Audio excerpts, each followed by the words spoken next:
Hai, Assalamualaikum warahmatullahi wabarakatuh. Pada hari ini, saya akan menerangkan tentang 3 perkara, yaitu yang pertama, sifat wajib bagi Rasul, yang kedua, sifat mustahil bagi Rasul, dan yang ketiga, sifat harus bagi Rasul. Sebelum itu, kita pergi terlebih dahulu kepada makna Rasul. Rasul merupakan lelaki merdeka pilihan Allah Subhanahu wa Ta'ala yang dipilih untuk menerima wahyu daripada Allah dan menyampaikannya kepada manusia lainnya. Seterusnya kita pergi kepada sifat wajib bagi Rasul. Sifat wajib bagi Rasul ada 4. Yang pertama, as-sidqu bermaksud benar. Yang kedua, at-tabligh menyampaikan. Yang ketiga, al-amanah boleh dipercayai dan maksud lainnya jujur. Dan yang keempat, al-fatanah yang bermaksud bijaksana. Kita pergi kepada penerangan as-sidqu. Para rasul wajib bersifat as-sidqu, yakni benar dalam semua gerak hati, perkataan maupun perbuatan mereka. Mereka hendaklah benar pada pengakuan mereka sebagai rasul utusan Allah. Mereka juga hendaklah benar dengan segala pengkhabaran daripada Allah. Mereka juga hendaklah benar dengan segala perbuatan dan tindakan adalah bimbingan dan ajaran Allah Subhanahu wa Ta'ala. Rasul akan menyampaikan kepada umatnya perkara-perkara yang dikehendaki oleh Allah Subhanahu wa Ta'ala. Dalam erti kata lain, jika perkataan Rasul itu berupa ajaran ataupun teori, maka ajaran dan teori itu adalah benar. Jika kata-kata Rasul itu adalah fakta atau cerita, maka semuanya benar sebagaimana yang telah berlaku dan sebenarnya berlaku. Dari itu, para rasul wajib bersifat benar sesuai dengan kehendak Allah Subhanahu wa Ta'ala. Firman Allah dalam surah An-Najm ayat 3 hingga 4, Bismillahirrahmanirrahim. Wa ma yantiqu 'anil hawa in huwa illa wahyu yuha. Maksudnya, dan dia tidak memperkatakan sesuatu berhubung dengan agama Islam menurut kemahuan dan pendapatnya sendiri. Segala yang diperkatakannya itu, sama ada Al-Quran maupun hadis, tidak lain melainkan wahyu yang diwahyukan kepadanya.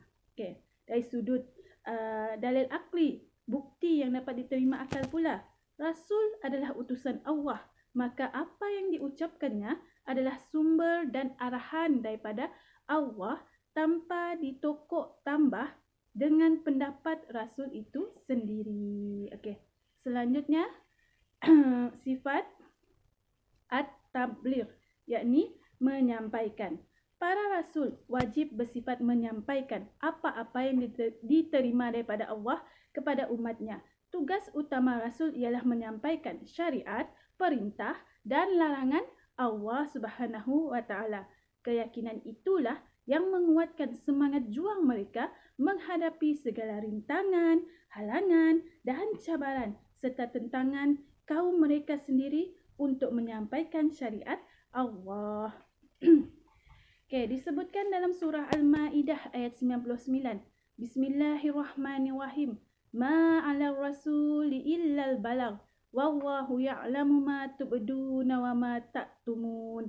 Maksudnya, tidak ada kewajipan yang ditugaskan kepada Rasulullah melainkan daripada menyampaikan perintah-perintah Allah sahaja, dan Allah sentiasa mengetahui apa yang kamu lahirkan dan apa yang kamu sembunyikan. Dari sudut dalil aklinya pula, jika Rasul tiada sifat menyampaikan, pasti umat-umat terdahulu dan hari ini tidak menganut apa-apa agama. Sedangkan kita tahu, manusia terdahulu hingga kini menganut pelbagai ajaran dan syariat yang diturunkan oleh Allah melalui Rasul pilihannya. Sama ada syariat Nabi Ibrahim, Nabi Isa atau Nabi Muhammad.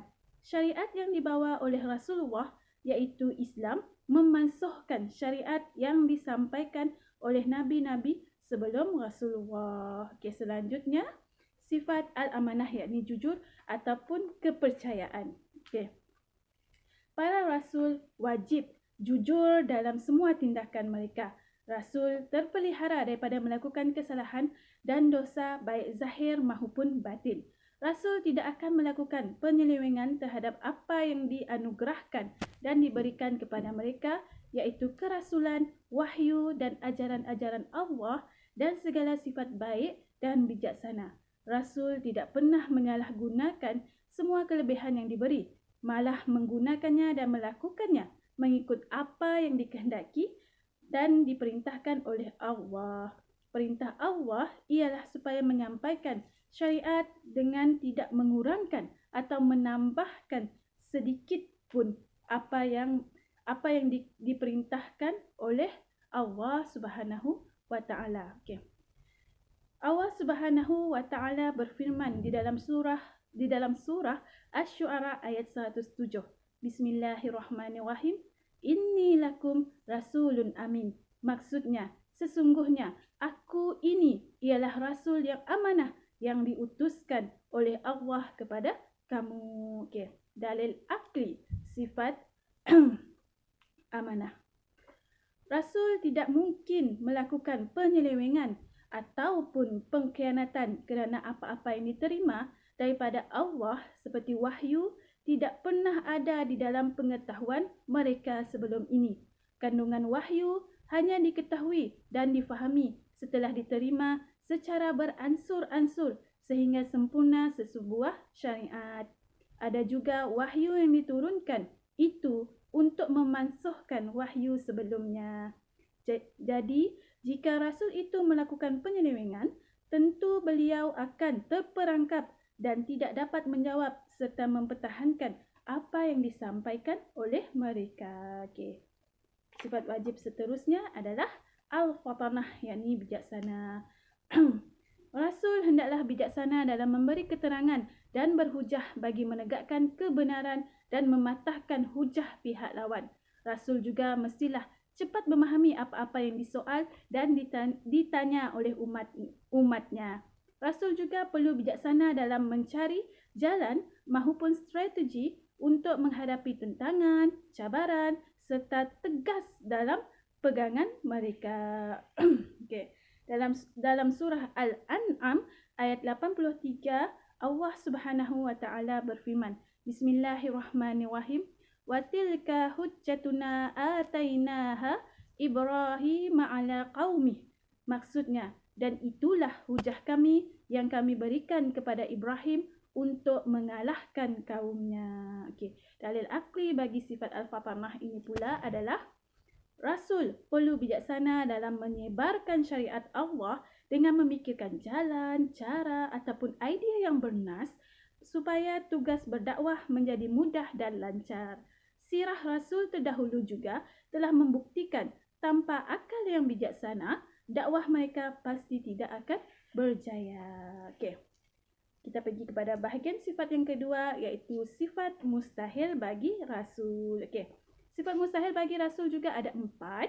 Yang pertama, al-kazibu, dusta. Mustahil untuk Rasul itu menipu, sedangkan mereka dikehendaki untuk bersifat at-tablir, menyampaikan. Okey, seterusnya adalah al-kitman, menyembunyikan. Sama juga adalah mustahil untuk para rasul itu bersifat menyembunyikan kerana mereka wajib menyampaikan apa yang diterima daripada Allah kepada manusia. Okey, wahyu. Okey. Al-khianat, yakni khianat. Mustahil untuk para rasul bersifat pengkhianat kerana mereka mesti jujur dalam setiap tindakan mereka. Yang selanjutnya adalah al-baladah, yakni bodoh. Mustahil untuk para rasul bersifat al-baladah, yakni bodoh, kerana mereka perlu bijaksana dalam menyampaikan ajaran Allah dan dalam menjawab segala persoalan yang ditanya oleh umat mereka. Okey. Umat manusia. Okey, selanjutnya adalah sifat harus bagi Rasul. Okey, sifat harus bagi Rasul adalah sifat-sifat yang ada pada manusia biasa seperti kita. Contohnya kita makan, minum, tidur, bekerja, berpasang-pasangan, memiliki perasaan, memiliki emosi seperti sedih, suka, duka dan sebagainya. Okey. Sekian. Assalamualaikum warahmatullahi wabarakatuh.